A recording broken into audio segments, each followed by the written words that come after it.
had our meetings and talked to each other and just had a great time. And like I said, the most important thing I possibly took out of there was seeing CJ in person and see how he practiced. Because I seen him play before when they played Penn State, but seeing him practice, seeing him just talking to him and seeing how everything was going with him, it was just perfect. Yeah, with CJ, I mean, it is important. You know, it shows just the continuation of the line of quarterbacks at Ohio State. What was that messaging like? You know, to be able to talk to the guy who, finished 4th for the Heisman last year. I mean, maybe a Heisman, could be right there with Bryce Young. Right. So talking to him, he's a really humble guy.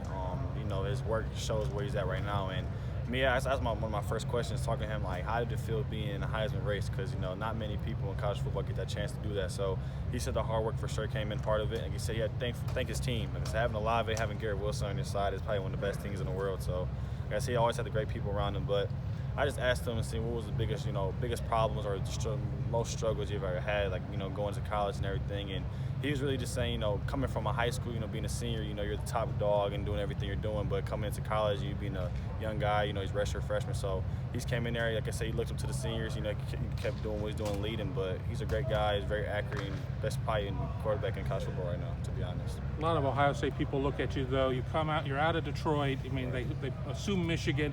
You've certainly had the red carpet rolled out at Notre Dame. I mean, is Ohio State really in this with you? Yeah, so actually, I was actually born in East Cleveland, so I'm actually from Ohio. So me being from Ohio, like I said, growing up, I was always an Ohio State fan, but coming into the recruiting process, how to have a big eye, couldn't locked into one school to my whole recruiting process. So Ohio State for sure is in the race. Like I said, I appreciate them a lot. Had to get back up there, talk to Carnell today. Like I said, that's a guy I always one on my side through this process. So like I said, I had a great time and just probably get back there soon. If Ohio State ends up with Tate and Brandon Ennis, that certainly wouldn't hurt knowing some of the guys there. Yeah, I know. They was both up there, and I seen Heartline was really talking to them and enjoying the time with them. Those are 2 top dogs for sure, and then very, very skillful. Just looking back at that Notre Dame visit, you walk in, you obviously open the door, and all the entire staff was there waiting. Was that something you expected? Did it catch you off guard? Like, what was your reaction to that? So I didn't know they was gonna have a golden chair and all that stuff. So me being out there and just like having a great time with them, of course, seeing the stadium, talked to Coach Freeman and all. Like I said, I had a great time, but the golden chair and the photo shoot, whatever they did was just outstanding. That was probably one of the best photo shoots possibly ever had in my life. Can you share some insight with that conversation with Freeman? So I was talking to Freeman, like I said, when he took the new job, he was saying probably one of the biggest things he was doing is, making, a greater, like facility-wise for the football team, building everything, expanding everything out. So that was probably one of the biggest conversations I had for him. Like I said, Coach Kelly probably kept everything low or whatever he had going on, but Freeman said he's going to go expand everything and be the best he can, make it a top, facility-wise school. So, but another thing I'll probably say is we just talked about life.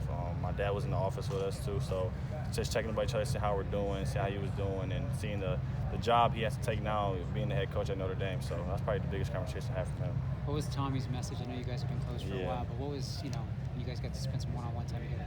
Yeah, so we spent our one-on-one time together. We actually watched a couple plays from what they did the day before for practice. We watched some of our film and told me the things I can work on and what I'm outstanding in. But like I said, when me and Tommy together, we just rarely talk about football. We always talk about, like I said, how we're doing and just the type of bond that we have is just incredible, and I really appreciate that from him. A lot of your attention has been kind of in that Midwest, whether it's Michigan, Notre Dame, Ohio State.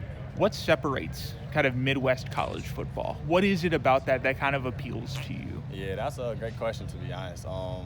Like just being around the Midwest the whole time, like I said, it's a great thing because a lot of the schools is nearby my family, so a lot of my family get to the same schools I've wanted to go to. But like I say, schools out of the Midwest, like I said, I have a big appreciate for them even recruiting me. They always ask me, is distance a big problem for my recruitment? I said not at all. Like I said, I would love to expand the world. See, I can learn new things at different spots. But that was a great question you actually asked. But like I said, I love the Midwest. I love away from the Midwest, but I love everything together. Well, it's interesting because there a lot of those schools that seemingly are in the top for you are kind of, they have similar styles. They have similar kind of approaches to football. Is that something that you like? Is that like what? How would you kind of expand on that? Right. So a lot of the programs nowadays are basically an RPO type team. That's a lot of schools nowadays. And at my high school, that's what I'm basically doing, RPO. So having them schools and having the same, similarities with the same offense will feel very comfortable with me. So like I said, a lot of schools that you guys possibly see my top list, like I said, we all have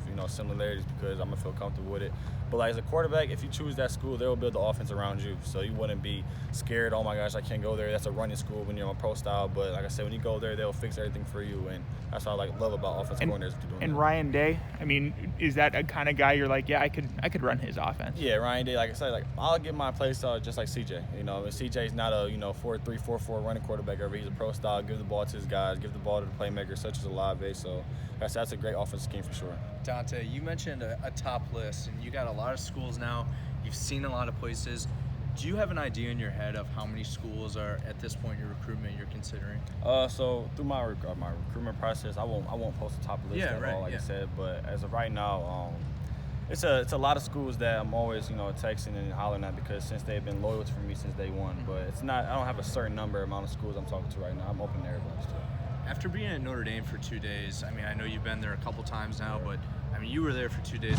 Did it change your perspective on Notre Dame at all, or where they're at? No, actually, where I stayed at when I actually woke up in the morning, the best view I probably seen was the Golden Dome in the morning. Yeah. Like, you have the sun beaming on it, and it was just crazy. And just seeing that outside of your window was probably one of the best feelings I've possibly had waking up in the morning. But like I said, I had a great time down there.